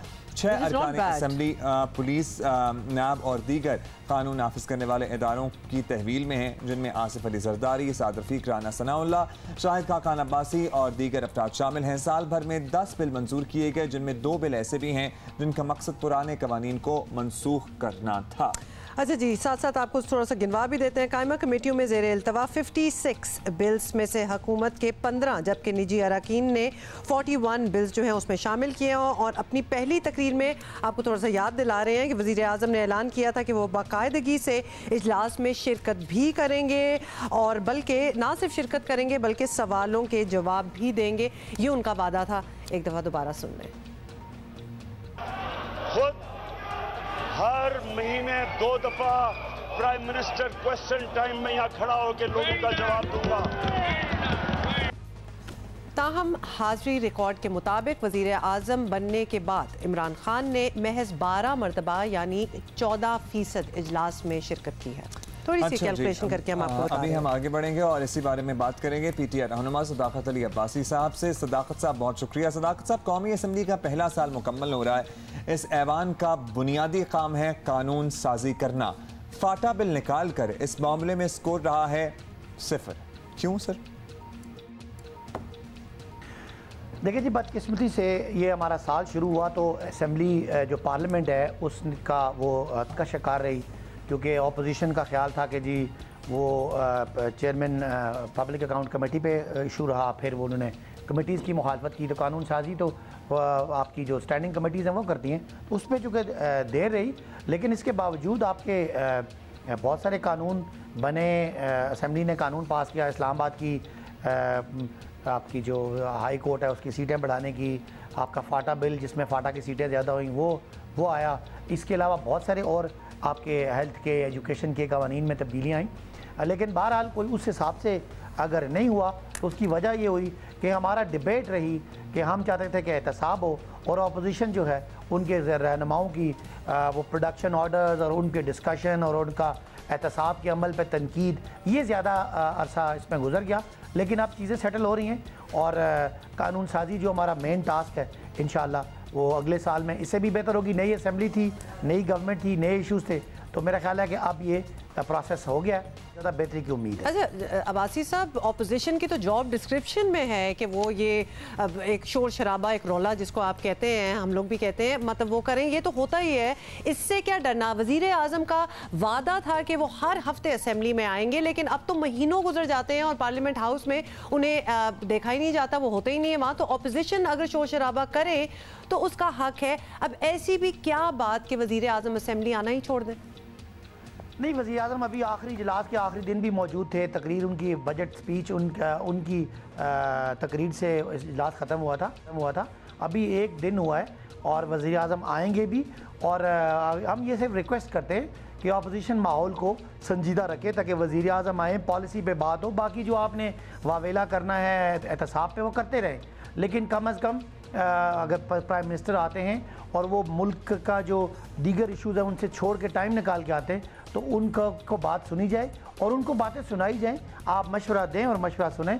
अगर सिर्फ शोर शराबा करेंगे और सिर्फ आप एहतसाब के अमल को तनकीद करेंगे और वज़ीर आज़म को आप तकरीर नहीं करने देंगे तो फिर वज़ीर आज़म और ज़्यादा बेहतर काम है। मुल्क में जो मईशत का जो खिलवाड़ किया आपने, जो मईशत को बर्बाद किया, उसको ठीक करने में वो लग रहे हैं। और ख़ासकर हमारा जो फॉरेन सेक्टर था इकॉनमी का, वो बहुत ही बुरी तरह वो बुरी हालत में था, उसको ठीक करने में ज़्यादा टाइम लगा। लेकिन अब उम्मीद है इस पार्लियामानी साल में कानून साजी भी ज़्यादा होगी और वज़ीर आज़म भी ज़्यादा मौजूद होंगे। चलें, आपके साथ हमें भी उम्मीद है। बहुत शुक्रिया सदाकत अली अब्बासी साहब। लेकिन ये क्या लॉजिक है कि चूँकि अपोजिशन बोलने नहीं देती इसलिए वज़ीर आज़म साहब आते नहीं? तो वज़ीर आज़म साहब जब बार बार आएंगे तो ज़ाहिर है अपोजिशन के लिए भी नॉर्मलाइज हो जाएगी वो सूरत हाल, वो भी बोलने दिया करें कि खामोशी क्यों है। हमारा डायलॉग याद आ रहा है। आप तो खामोशी रहे, 5 मिनट का था, आप फिर बोलना स्टार्ट हो गए। लेकिन अभी आगे बड़ी इंटरेस्टिंग स्टोरी आ गई है, आपको पता है हमारे पास बिल्कुल बड़ी इंकरेजिंग होती हैं ऐसी कहानियाँ। बिल्कुल, आपको बताएं कि ट्रांसजेंडर्स हमारे माशरे के वो लोग हैं जिन्हें माशरे ने कभी अपना हिस्सा माना नहीं, बिल्कुल अपना हिस्सा जो है वो नहीं माना गया माशरे में। लेकिन अब बहुत कुछ तब्दील हो रहा है और हम आए दिन ऐसी स्टोरीज, खबरें जो हैं वो हाईलाइट भी करते रहते हैं ताकि ट्रांसजेंडर्स इससे इनकरेज फील करें। माशरा भी ट्रांसजेंडर्स को अपना जो है अपना रहा है और वो भी माशी तरक्की में मौसर किरदार जो है वो करने को तैयार है। और इसकी एक मिसाल हम आपको देना चाहते हैं जो कि हुई है कहाँ, जनाब फैसल की हम बात कर रहे हैं और फैसल कुरैशी इनका नाम है। ये पाकिस्तान बैतुल माल में काम कर रहे हैं। फैसल की अपनी काविशों के साथ साथ पाकिस्तान बैतुल माल के इक़दाम की भी तारीफ़ की जानी चाहिए जिन्होंने फैसल को ये अपॉर्चुनिटी दी है। तो फैसल हमें ज्वाइन कर चुके हैं on a video link. Faisal, thank you so much, good morning. सबसे पहले तो आप अपने जर्नी, अपने सफ़र के बारे में बताइएगा कि आपने राब्ता। अच्छा ठीक है फैसल, अभी हम ज्वाइन कर लेंगे, लेकिन बातें हम वही पूछना चाहते हैं। एंड अगेन मैं इसको रीइटरेट करूंगी कि बाकी ट्रांसजेंडर्स जो कि अपनी सिचुएशन से निकलना चाह रहे हैं, उनको पता है कि मुल्क में एक्सेप्टेंस है, they just have to change their ways a little bit अगर उनको अपॉर्चुनिटी मिले। अब अपॉर्चुनिटीज़ भी अल्हम्दुलिल्लाह कम है लेकिन मिलना स्टार्ट हो गई हैं और वहाँ जाके जो लोग अपनी ज़िंदगी बदल सकते हैं, जो ट्रांसजेंडर्स, उनसे हम बात करना चाहते हैं, उनसे सीखना चाहते हैं कि ये जर्नी कैसा। बहुत सारे डॉक्टर्स और बहुत सारे सर्जन्स ऐसे आते हैं अब जो नौमौलूद पैदा हो रहे हैं, बच्चे जो ऐसे पैदा हो रहे हैं जिसमें थोड़ा सा इस किस्म का कोई डिफेक्ट है, they are very treatable, they are extremely treatable और उन बच्चों को किसी भी एक सिंफ की तरफ मुकम्मल तौर पर ढाला जा सकता है। तो हम देखेंगे कि आने वाली जनरेशन में प्रॉब्ली ट्रांसजेंडर्स एब्सोल्युटली जी। फैसल को हम फैसल हमें ज्वाइन कर रहे हैं। फैसल आप हमें सुन सकते हैं? अस्सलाम वालेकुम फैसल, क्या हाल है आपका? बारिश की वजह से ना कोई मसला हो रहा है, एक्चुअली बारिश की वजह से। Would you believe we have been trying to talk to Faisal for 2 days now? कल भी हमने कोशिश की थी लेकिन कल भी उनसे रब्ता नहीं हो सका था। खबर ऐसी है और ह्यूमन इंटरेस्ट स्टोरी ऐसी है कि हम फैसल से बात करने की कोशिश ज़रूर करेंगे। दोबारा से हम ट्राई करने की कोशिश कर रहे हैं। गेस कि हम थोड़ी देर बाद फिर फैसल से बात करने की कोशिश क्या ख्याल है? क्या ख्याल है आपका? कुछ और बताते हैं जो मेरे कान में लोग हैं, क्या ख्याल है?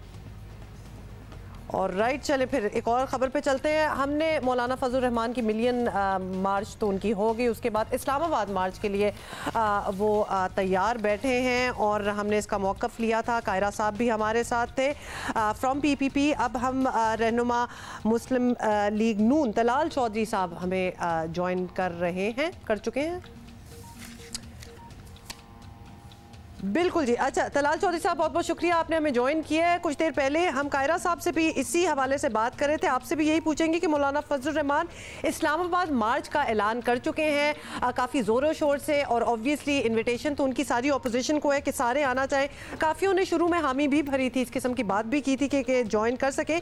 मुस्लिम लीग नून के क्या इरादे हैं? आप लोग ज्वाइन करेंगे या फिर कोई इरादा नहीं है, पीछे छोड़ दिया है, पीछे हट गए हैं? बिस्मिल्लाहिर्रहमानिर्रहीम, अस्सलाम वालेकुम जियो पाकिस्तान। देखिए, हम मौलाना को नहीं छोड़ गए और ना ही छोड़ने वाली कोई बात है। पहले भी जितने फैसले अपोजिशन के हुए हैं वो कंसेंसस के साथ हुए हैं। उन्होंने अपने जमात के प्लेटफॉर्म से ये ऐलान किया है। इसके बाद रहबर कमेटी एक हमारी बनी है जिसमें फिर इस पर डिस्कशन होगी और यकीनन बाकी अपोजिशन पार्टियां भी अपना इनपुट भी देंगी और फिर एक कंसेंसस से फैसला होगा और मोर लाइकली यही फैसला रहेगा जो मौलाना फजल रहमान ने किया है। और आप जानते हैं कि इससे पहले भी बहुत सारे तज़िये पेश किए गए, कहा गया कि अपोजिशन कभी इकट्ठी नहीं होगी, चेयरमैन सेनेट के मामले को एग्जाम्पल बनाया गया, लेकिन फिर अपोजिशन ने वो चेयरमैन सेनेट का जो मामला है वो बड़ा खुश उसलूबी से कंसेंसस से मुत्तहिदा अपोजिशन ने वो तय किया और इंशाअल्लाह ताला उस अगस्त को उसका अमली मुजाहरा। अच्छा तलाल साहब, ये बताइएगा कि मौलाना ने ये भी कह दिया कि अगस्त हुकूमत का आखिरी महीना है। अपोजिशन की कोई दीगर जमात ऐसा नहीं कह रही है लेकिन वो बड़े होपफुल हैं। क्या फैसला कर लिया है कि हुकूमत को मजीद वक्त देना है आप लोगों ने, जो बाकी अपोजिशन की जमातें? देखिए, हुकूमत को मजीद वक्त देने वाले जो हैं वो भी फिर इस गुनाह में शामिल होंगे। हुकूमत को 1 साल अच्छा भला वक्त मिला है और 1 साल में अगर आप डायरेक्शन सीधी नहीं कर सके और इसी डायरेक्शन में चीजें चलती रहीं तो फिर इस पाकिस्तान को कौन उठाएगा? कौन इस पाकिस्तान की गिरती हुई साख्त से लेकर गिरती हुई इकोनॉमी को बाद में शायद कोई भी ना उठा सके। सो मेरा ख्याल है ये जमातों को करना पड़ेगा। पाकिस्तान के लोगों का प्रेशर है, पाकिस्तान के लोगों को 1 साल में जिन लोगों ने गलती से भी यार वो वर्गलाए गए थे झूठे प्रोपोगंडे से कि ये एक तब्दीली है, वो जब उन्होंने तब्दीली का असल चेहरा देखा 1 साल में तो वो परेशान भी हैं, शर्मिंदा भी हैं और पाकिस्तान के लोगों का ये यकीन है और बहुत सारे सर्विस कहते हैं कि इस हुकूमत को मुद्दत पूरी नहीं करनी चाहिए, नहीं तो ये बेड़ा गर्क कर देगी। तो यकीनन इस गुनाह में अब कोई शामिल नहीं होगा। खान साहब को किसी न किसी तरीके से घर। तलाल चौधरी साहब, एक सवाल यहाँ ये भी पैदा होता है कि अगर हुकूमत को गिराने की नीयत पक्की है तो इब्तिदा तो असेंबलियों से इस्तीफों से भी हो सकती है, तो इतना रिस्क कोई लेगा? देखिए, हर चीज का टाइमिंग जो है उसकी फैसला मुत्तहिदा अपोजिशन करेगी और यकीनन असेंबलियों से रिजाइन से लेकर लॉन्ग मार्च और इस तरह के और बहुत सारे इकदामात, इन हाउस तब्दीली जैसी ऑप्शंस हर जमात अपनी इनपुट डालेगी। मगर एक बात बिल्कुल यकीनी और क्लियर है कि इस तरह की नालायक, नाअहल और सिलेक्टेड हुकूमत को मजीद वक्त नहीं दिया जाएगा। और मैंने आपको जिस तरह कहा है कि इनका झटका होकर रहेगा, इनका झटका मुतहदा अपोजिशन करेगी। इन्होंने जो पाकिस्तान के लोगों के साथ किया है, पाकिस्तान के लोग इस वक्त अपोजिशन की तरफ देख रहे हैं। जो अपोजिशन जमात उनके जज्बात की तर्जमानी नहीं करेगी शायद फिर अवामी। ठीक है, बहुत शुक्रिया तलाल चौधरी साहब। आप कह रहे हैं कि लोग अपोजिशन की तरफ देख रहे हैं, तो हम भी देख लेते हैं कि अपोजिशन क्या करती है, क्या प्लान होता है उसका। लेकिन अभी तो हुकूमत स्टेबल ही नजर आ रही है। And also in the mean time and totally changing gears, जिसको मैं कहती हूँ, जरा हमने आप ही से कहा था कि जरा तस्वीरें भेजें कि कराची में बारिश कहाँ से दोबारा स्टार्ट होगी। हमें पता है कि स्टार्ट हो चुकी है दोबारा। So let's just show you some pictures that you have sent us, और कुछ आइडेंटिफाई करते हैं कि कौन सी जगह। Okay, there you go. और दिस इज DHA6 एक्चुअली। ये अच्छा, सो यू कैन सी ना कि वो बारिशें वगैरह। It's nice. What a pretty view though. How pretty is that? लेकिन how nice greenery. अच्छा, लोग अक्सर कहते हैं कराची में ग्रीनरी नहीं है, देख लें जी, धुली धुली खूबसूरत सी नजर भी आ रही है। जब हम ऑफिस आ रहे थे तो अब यही मैंने नोट किया कि एकदम से शहर जो है ना वो थोड़ा थोड़ा निखरा निखरा लग रहा है। पर्टिकुलरली वो जो थोड़े बहुत फूल बूटे पौधे हैं, इर्द गिर्द क्यारियां हैं, वो थोड़ी साफ देखो कितना ग्रीन है। It's so nice honestly. If I didn't know it is nice, लेकिन पानी ठीक ठाक है। This is not so nice. Oh my God, this is an underpass. ये क्लिफ्टन वाला है या डिफेंस वाला है? मेरा ख्याल है डिफेंस वाला है। ये पंजाब चुरंगी पे जो नया अंडरपास बनाया है ना, वो है। उसमें खासा पानी खड़ा हो गया है, और यहाँ तो बहुत ही पानी खड़ा होता है जो हम देख रहे हैं मनाजिर। फिर चला भी जाता है, निकल भी जाता है। Anyway, it looks pretty. मतलब प्लीज तारीफ करो कराची के, इतना धुला धुला, इतना प्यारा लग रहा है। और जहाँ जहाँ ग्रीन ब्राउन हो चुका था कट्टे से, तो अब वो धुल गया और अब वाकई नजर आ रहा है कि वाह जी, इसके नीचे तो एक पौधा होता था, एक दरख्त था। ट्रांसजेंडर्स के लिए अपॉर्चुनिटीज ट्रेडिशनली तो पाकिस्तान में बहुत ही कम रही हैं। पहले तो कोई पूछता भी नहीं था उन लोगों को, लेकिन थैंकफुली अब जो लोगों के माइंडसेट्स हैं, रुझान बदल रहे हैं और जॉब अपॉर्चुनिटीज भी निकल रही हैं। सो वी हैव समबडी जिनसे हम बात करेंगे, जिनका एक्चुअली हम इंतजार भी करते हैं। Faisal Qureshi has joined us from Islamabad. जनाब फैसल को खुशामदीद कहते हैं। फैसल, सबसे पहले तो ये बताइएगा कि आपकी अपनी स्ट्रगल और अपनी स्टोरी क्या रही? जाहिर है ये अपॉर्चुनिटी आपको बैठे बिठाए तो मिल नहीं गई, इसके पीछे कोई तालीम है, कोई मेहनत है, कोई स्ट्रगल है। कैसे हुआ ये सब कुछ मुमकिन? जहाँ से भी आप शुरू करना चाहें हमसे शेयर करें। जी, तो पहले तो मैंने मैट्रिक तक तालीम हासिल की और काफ़ी मुझे स्टडी में भी काफ़ी मुश्किलात का सामना करना पड़ा। उस वजह से मैं अपनी स्टडी तो कंटिन्यू नहीं कर सका।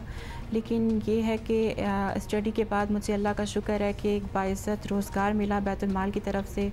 सबसे पहले तो मैं शुक्रिया अदा करता हूँ पाकिस्तान गवर्नमेंट का, PTI हुकूमत का और हमारे बैतुल माल के MD ओन अब्बास बबी साहब का, जिन्होंने मुझे जॉब दी। और अल्लाह का शुक्र अब मैं एक इज़्ज़त से नौकरी कमा रहा हूँ। और मुश्किलात का सामना तो मुझे करना पड़ा, लेकिन ये है कि मैं अगर कोशिश मैंने की तो मैंने एक अच्छी जॉब हासिल कर ली। फैसल, अपनी फैमिली के बारे में बताएं कि क्या वो सपोर्टिव रहे हैं आपके साथ?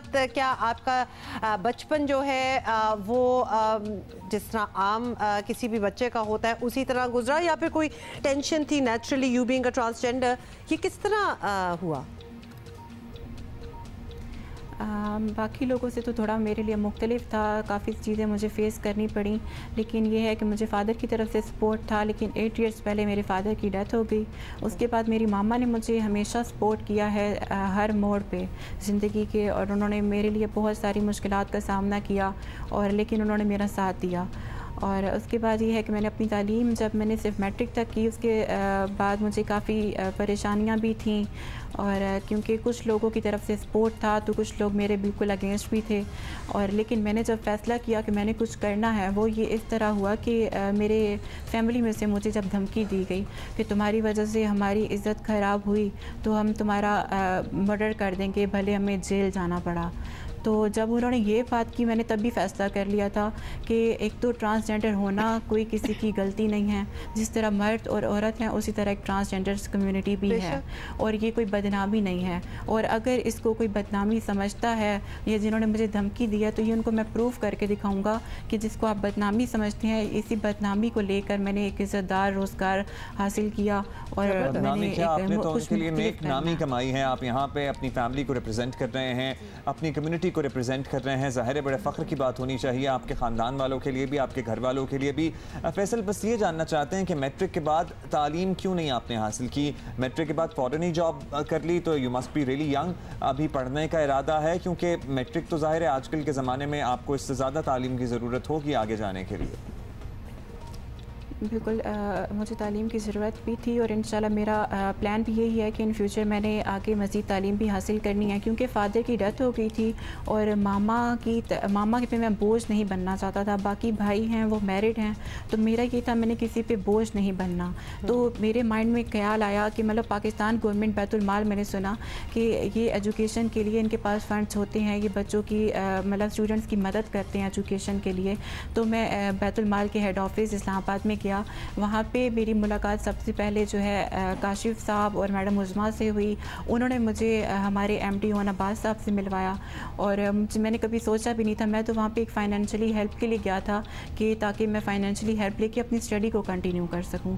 लेकिन हमारे जो एमडी साहब हैं और उन्होंने मुझे जॉब के लिए ऑफ़र की कि आप जॉब करें और एक बाइज़्ज़त तरीके से अपनी नौकरी करें और अपनी जो है स्टडी कंटिन्यू करें। और मेरा यही इरादा है कि इंशाल्लाह। ज़बरदस्त आपकी ये स्टोरी है। फैसल लास्टली जल्दी से बता दें कि आपकी कम्युनिटी में जैसे आप जैसे और लोग हैं, आप उनको क्या एडवाइस करेंगे? कोई एक चीज़ जो हासिल कर लो तो आसान है ज़िंदगी आगे।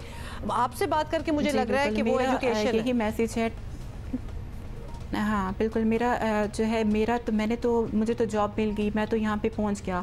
लेकिन मेरा अब ये इंटरव्यू करने का मकसद यही है कि जो ट्रांसजेंडर कम्युनिटी है या किसी के घर में अगर कोई ट्रांसजेंडर पैदा होता है तो लोग उसको बिल्कुल एक्सेप्ट करें, अपने बाकी बच्चों की तरह उसकी जो है परवरिश करें, उसको तालीम हासिल करवाएं। और आज जिस तरह मुझे गवर्नमेंट जॉब मिल गई है तो इंशाल्लाह वो तालीम हासिल करेंगे और जॉब के लिए अप्लाई करेंगे तो उन्हें भी ज़रूर जॉब मिल जाएगी। ट्रांसजेंडर सिर्फ इस दुनिया में तालियां बजाने या नाचने गाने के लिए नहीं आए। वो लोग अगर तालीम हासिल करें तो वो एक अच्छे ओहदे पर पहुंच सकते हैं।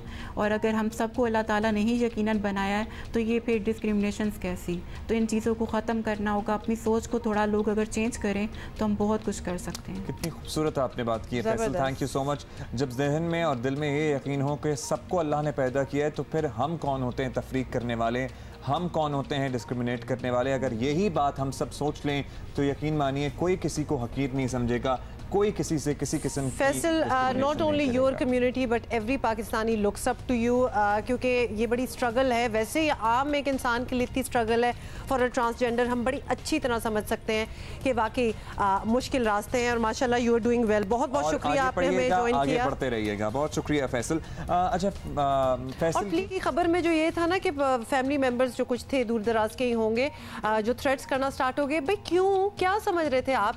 खुदा ने जो देना वो देना है, उसमें आपका गुस्सा या रजामंदी वगैरह वो सब कुछ नहीं आती, आपकी एक्सेप्टेंस आती है। सिर्फ एक्सेप्ट करो जो भी खुदा ने आपको औलाद दी है, बेशक वो ट्रांसजेंडर हो, लड़का हो, लड़की हो, जो भी हो। तो लिहाजा इस किस्म का थ्रेट्स कर देना कि बदनामी हो, ये कौन से ज़माने की बातें हैं? तो लिहाजा खुदा के लिए अब तो ये बच्चे आगे निकल आए हैं, आप लोग भी अपनी माइंडसेट। और मुझे लग रहा है कि फैसल के यहाँ तक पहुँचने पे उनकी वालिदा का, उनके घर वालों का भी अहम किरदार है। अकेले तो आप वैसे कुछ नहीं कर सकते। ऐसा बच्चा पैदा होता है तो उसे ट्रांसजेंडर कम्युनिटी के हवाले कर दिया जाता है कि भाई हमने तो इसे घर में नहीं रखना, इसे आप पालें। आपको पता है ना, ऐसा बड़ा रिवाज रहा है बड़े अरसे तक। या फिर इतना धुतकारा जाता है उन बच्चों को कि वो खुद ही भाग जाते हैं घर से। फैसल अपने घर में ही रहे, उनको घर वालों ने एक्सेप्ट किया, इसलिए माशरे ने भी उन्हें एक्सेप्ट किया। अभी हम आगे बढ़ेंगे और कुछ और बात करेंगे। बिल्कुल जी, आपको हमने वादा किया था कि हमने आपकी मुलाकात करानी है 2 अमेरिकन फिल्म मेकर से। ये हमारे स्टूडियो आई थी और 2 दिन हो गए मेरा ख्याल है, लास्ट वीकेंड हमने इनसे बात की थी। फिल्म मेकर्स हैं जो हाल ही में पाकिस्तान मौजूद थी। पाकिस्तानी फिल्म मेकर्स के साथ फिल्म इंडस्ट्री की तरक्की पर इन्होंने डायलॉग भी किया। क्या बातें हुई हमारी इनके साथ, आए देखते हैं। पाकिस्तान में आपको पता है इस वक्त हमारी जो फिल्म इंडस्ट्री है बहुत ही बेबी स्टेप्स लेने के बाद अब कुछ मैच्योरिटी की तरफ जा रही है। बहुत अच्छी फिल्में बन रही हैं और अब वो जो अंसर है ना कि इसलिए पाकिस्तानी फिल्म देखें क्योंकि पाकिस्तानी सिनेमा को सपोर्ट करना है, वो थोड़ा पीछे जाता जा रहा है। अब हम इसलिए पाकिस्तानी फिल्म देखते हैं क्योंकि पाकिस्तानी फिल्म अच्छी बन रही है, लेकिन अभी भी बहुत कुछ करने की ज़रूरत है। और ताज्जुब की बात यह है कि अभी हमारे पास सिर्फ 160 सिनेमा घर हैं। वैसे तो बहुत होते थे एक ज़माने में, पूरे मुल्क में। हाँ जी, बहुत होते थे एक ज़माने में, लेकिन आधे शादी हॉल्स बन गए और आधे शॉपिंग मॉल्स। तो अब 160 हैं, वो भी सिर्फ 16 बड़े शहरों में। सो जब जूं इंडस्ट्री फ्लरिश करेगी, we will have more cinemas, cinema halls and more multiplexes and nueplexes as well. But yes, this industry needs support technically भी, कंटेंट वाइज भी और other way resource wise. Obviously, और थोड़ी से हम कहते हैं कि जब हम हमारे फिल्म मेकर जो हैं बाकी मुल्कों के फिल्म मेकर से जब मिलते हैं तो ये जो ग्रेट माइंड्स जब टकराती हैं तो बड़ी अच्छी चीज़ें पैदा होती हैं। इसलिए हमारे लोग वहाँ भी जाते हैं, वहाँ के लोग इधर भी आते हैं। और दो हमारे ऐसे गेस्ट आज जो हैं वो all the way from America, वो इस वक्त पाकिस्तान आए हुए हैं। उनका मैं इंट्रोडक्शन कराऊंगी। हमारे साथ ही खड़ी हैं दोनों खवातीन हैं खासतौर पे, और मुझे आपको पता है पर्सनली ज़्यादा खुशी होती है जब इस इंडस्ट्री में खवातीन हो, बिल्कुल वो जिसको कहते हैं ना कैप्टन ऑफ द शिप, वो जो हो वो चीज़ें चला रही हूँ, तो मैं पर्सनली प्राउड फील करती हूँ। Let me introduce our guest today. और जी इन दो अमरीकी फिल्म मेकर्स, मैं इनको कहूँगी एलेक्स मैडिगन मेरे साथ हैं। इनके बारे में Alex, I am going to introduce you in Urdu a little bit first to my audience. Alex यहाँ हैं और मारिया मेरे साथ है। एलेक्स हॉलीवुड की माया नाज प्रोड्यूसर हैं, सबसे पहले बता दूं, और कुछ काम इनके आपने देखे भी होंगे। एलेक्स ने कीरा नाइटली की फिल्म लेगीज, जेनिफर लॉरेंस की विंटर्स बोर्न, इसको तो कोई मेरा ख्याल है कि 4 ऑस्कर्स भी मेरा नॉमिनेट हुए थे, 4 ऑस्कर्स तो ये हुई हैं। और क्रिस्टन वेग और एनेट बेनिंग की फिल्म थी गर्ल्स मोस्ट लाइकली, आप लोगों ने देखी होगी, और बेन स्टिलर की योर फ्रेंड्स एंड नेबर्स। और इसके अलावा एलेक्स ने बेशुमार मशहूर फिल्में प्रोड्यूस की हैं जिनके बारे में हम इनसे खुद ही पूछ लेंगे। Welcome to the show Alex, thank you so much for coming. और साथ है मारिया रैकल बॉजी, इनके बारे में आप बताएं। जो कि डायरेक्टर हैं, बहुत सी डॉक्यूमेंट्रीज की हिदायतकारी दे चुकी हैं, बहुत ज़बरदस्त बॉडी ऑफ वर्क है इनका। Welcome to the show Maria as well. We have so many filmmakers now in Pakistan. I'll start with you, Alex. You've met a couple of them as well. You see a lot of potential talent. How do you feel? I most definitely do, and it's been wonderful being here as a result of this program. I never thought I would really be in Pakistan, and it's been just a really beautiful place to visit and to see. Lovely, yeah, lovely. Maria, what about you? Your first visit as well? It's my first visit to Pakistan, and I'm here with a program that I run, Global Media Makers. So I did have a little bit of a little window before I came through some projects that I saw as applicants for this program that I run in Los Angeles, and I was really excited to see what mid-career filmmakers are doing here in Pakistan. All right, so what would you like to suggest for a developing market like ours? We're talking about an entertaining film, and then on the contrary, film that are socially based on a social issue or cause. There's a very thin line between them. So it can be based on a social issue, and at the same time it can be entertaining as well. But now, for a market like ours, what should we focus on? It should be total songs and dance and entertainment, or there should be some story element in it as well? I think you're addressing a little bit content versus form, yes. And I think they must go hand in hand together. And authenticity in storytelling is that what rises to the top. Stories that are unique rise to the top, and if they're told in an entertaining way. Let us translate a little bit for our audience as well who are watching कि हमेशा हमें लगता है कि हमारी जो फिल्में हैं वो ज़रा डांस और म्यूज़िक और इस किस्म पे ज़्यादा कॉन्सेंट्रेट होंगी तो लोग ज़्यादा आएंगे। अब हालांकि रुझान जो है, हमने हमारी कुछ फिल्म ऐसी आई हैं जिसमें हम चेंज होते देख रहे हैं। At the end of the day, it is entertainment. It is entertainment, मतलब आपको उसको भी उस तरह पोर्ट्रे करना है और उसको भी उस तरह आपने दिखाना है कि वो एंटरटेनिंग भी हो, लेकिन बीच में कोई आपको सोशल मैसेजेस वगैरह भी मिले। You guys got to interact with a lot of our new filmmakers. Do we have similar or different challenges? Very similar. As an independent filmmaker in Los Angeles, I find that it's always fascinating to go to these countries because the issues that I face, the challenges that I face, are incredibly similar, especially concerning financing, finding great stories, and also targeting and audiences and getting your movie seen. So the challenges are the exact same. How does this Global Media Makers program help our filmmakers and our actors in our industry? Okay, great. So Global Media Makers program is a mentorship and cultural exchange program that we have been running with the support of the United States State Department in the Bureau of Cultural Affairs and Education. And the program seeks to connect American filmmakers, build a bridge between American filmmakers, seasoned American filmmakers such as Alex, and mid-career filmmakers from different countries. Thank you for being here. Thanks a lot. You're more than welcome whenever you come back. Thank you. We'll be back, actually. Alright जी, इनका एक और खबर जिसके ऊपर आपकी तवज्जो हम लाना चाहते हैं। मुल्क में एक तरफ अक़लियतों के हकूक़ का दिन मनाया जा रहा था और दूसरी जानिब पंजाब असेंबली के अक़लियती रुकन यकसां सलूक ना होने की दुहाइयाँ दे रहे थे। पंजाब असेंबली के इजलास में मुस्लिम लीग नून के अक़लियती रुकन assembly Khalil Tahir Sindhu assembly secretariat के DG पार्लिमानी अमूर की तरफ से खाकरोब कहने पर आप दीदा हो गए। नून लीगी रुकन ने कहा कि इनायतुल्लाह लक ने उनका इस्तेकाक मजरू किया और डिप्टी स्पीकर दोस्त मोहम्मद मज़ारी ने मामले का नोटिस ले लिया और वज़ीर अक़लियती अमूर को तहकीकात करके 10 रोज़ में रिपोर्ट पेश करने की हिदायत भी कर दी। ये वाक़या मुल्क की सबसे बड़ी असम्बली में उस रोज़ हुआ, तकरीबन उसी वक्त पेश आया जब सदर और वज़ीर आज़म अक़लियतों को उनके तहफ़्फ़ुज़ का यकीन दिला रहे थे। इसी पर बात करने के लिए पंजाब असम्बली में मुस्लिम लीग नून के अक़लियती रुकन खलील ताहिर सिंधु हमारे साथ मौजूद हैं। ताहिर सिंधु साहब, बहुत शुक्रिया आपने वक्त यहाँ में। सबसे पहले तो हम आपसे किन अल्फाज का इजहार करके आपसे ये यकजहती का इजहार करें कि जनाब चंद एक लोग तो हो सकते हैं लेकिन बाकी पूरा मुल्क आपके साथ है और कोई फ़र्क नहीं रखा जाता इस सिलसिले में मजमूई तौर पर, उमूमी तौर पर। लेकिन ये जो इंसिडेंट हुआ, ये इंसिडेंट शुरू कैसे हुआ? क्या कोई ज़ाती तनाज़ा था, कोई ज़ाती रंजिश थी, या कोई इसीलिए बस तनकीद का निशाना बनाया गया और इस किस्म के अल्फाज का इजहार किया गया कि आपका ताल्लुक़ मुस्लिम लीग नून से है? जी अब्दुल्ला साहब, मैं आपका जियो का बहुत शुक्रगुजार हूँ और specially for your deep concern.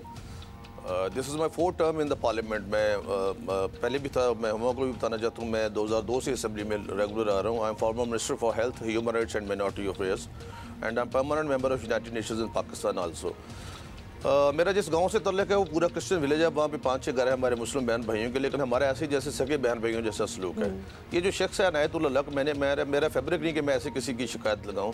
ये बड़ी अरसा से मुझे मेरी तज़हीक करता था। जब मैं मिनिस्टर बना तो मैं आगे जा रहा तो पीछे से इसने आवाज़ दी कि चूड़ा वज़ीर बन गया। मैं क्या बताएं, कल मैं मजबूर होकर फट पड़ा है, विद हैवी हार्ट मैं आपसे बात कर रहा हूँ, वरना शायद मुझसे बात ना हो। तो मुझे पता है मुझे पाकिस्तान प्यार करता है and we love Pakistan. We are here before the creation of Pakistan. Pakistan हमारा मुल्क है, पाकिस्तान के साथ मेरा वजूद है। मैं अगर यहाँ पे वकील हूँ, हो सकता है जो इंडिया में अक़लियतों का हाल हो रहा है यहाँ पे उधर मैं होता तो मैं किसी हिंदू वकील का मुंशी भी ना होता। तो ये मेरे साथ उसने बहुत बड़ी ज़्यादती की है। और जो कमेटी बनाई है, कमेटी तो स्पीकर खुद करेंगे ना फैसला जी। एक अक़लियती वज़ीर जो गवर्नमेंट से है, वो मैंने तो ये भी कहा है कि स्पीकर साहब जो फैसला कर दे मुझे मंजूर होगा, मुझे बेशक सस्पेंड कर दे और इसको भी सस्पेंड कर दे जी।